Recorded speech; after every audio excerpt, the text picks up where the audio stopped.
ग्रीष्म अवकाश पर आज विद्यालय खोली। विद्यालय सुपरिचालना नहीं विभागीय कर्तृपक्षों को प्रशासन पक्षरु तागिद करा जायछि। एभली स्थिति रे सिनापल्ली ब्लॉक अंतर्गत केन्दुमुंडा ठारे एक अभावनीय परिस्थिति देखा मिली। स्थानीय श्री जगन्नाथ उच्च विद्यालय मुख्य रास्ता को निजर पैतृक जमी कही रास्ता को कंटा बाड़ दे अवरोध करा जायथिबा देखा मिली। शिक्षक शिक्षयित्री तथा छात्र छात्री नाही नथिबा असुविधार सम्मुखीन होउछन्ति। पार्श्वस्थ चाष जमी मध्य दे यातायात करुछन्ति। एभली स्थिति रे यार तुरंत समाधान नहेले आगकू केमिति कराजिबो से नै स्कूल कर्तृपक्ष तथा अभिभावक महल रे क्षोभ प्रकाश पाइछि। प्रकाश योग्य जे गत 1987 मसीह प्रतिष्ठित उक्त श्री जगन्नाथ उच्च विद्यालय आजकू प्राय 37 वर्ष हेब सुचारू रूपे चली आसुछि। वर्तमान नवम और दशम श्रेणी रे मोट 156 जन छात्र छात्री अध्ययन करती। हेले वर्तमान एही परिस्थिति को नहीं असंतोष प्रकाश पाइछि।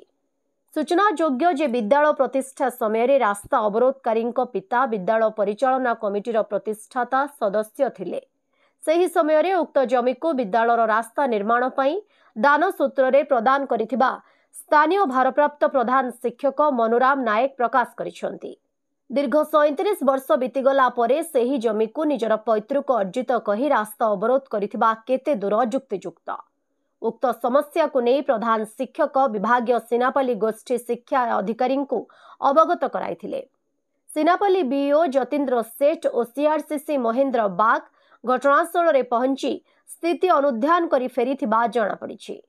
विभागीय अधिकारी की प्रकार पदक्षेप नेबा सह समस्यार समाधान करुछन्ति ताहा स्पष्ट होई नाही। अन्य पक्षरे संपृक्त रास्ता अवरोधकारी को जोगाजोग संभव न हेबारु तांकर प्रतिक्रिया मध्य मिली पारि नाही। मनोराम नायक सर शिक्षक जगन्नाथ उच्च विद्यालय केन्दुमुंडा ए आमर मुख्य रास्ता को गोवर्धन नायक से अवरोध करिसंती। आम विद्यालय 1987 मसीह स्थापित होइतिला। सेतिके समय गोवर्धन बापा स्वर्गीय धनंजय नायक से किछि परिमाण रे रास्ता में दान करते।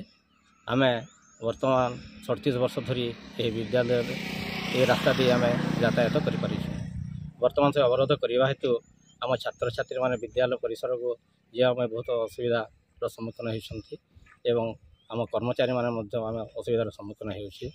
छात्र छात्री मैंने हुड़ा कंटा बुदा दे अतिक्रम कर आम विद्यालय परिसर को श्रेणी प्रकोष्ठ को जाऊँगी एवं आम बहुत असुविधा आम शिक्षादान करूँ। यह फल आम कोमलमती छात्र छात्री मानकर पाठपढ़ा बाधा सृष्टि होछि तथा से मानसिक चाप सृष्टि होछि। तेणु मु मीडिया जरिया अनुरोध करुछि यह रास्तार जदि तार सुविचार कर व्यवस्था कले छात्र छात्री माने पाठ पढ़ा सुविधा हो पार एवं यह विद्यालय निमित्त यातायात रास्ता सुरक्षा हो बोली मु आशा रखुछि। हूँ महेंद्र बाग केन्दुमुंडा क्लस्टर सीआरसीसी। आज हाईस्कूल को जड़े बंद कर दे रास्ता अवरोध तापरे से आमको फोन कलापर आम बीओ सार आउ सीआरसीसी मिसिकी इनक्वारी आसिलु देखिलु जे रास्ता बंद करा छात्र छात्री पढ़ाई रास्ता रे जाई पारु नाहांती अन्य अन्य लोकंकर धान जमी जाउछंती।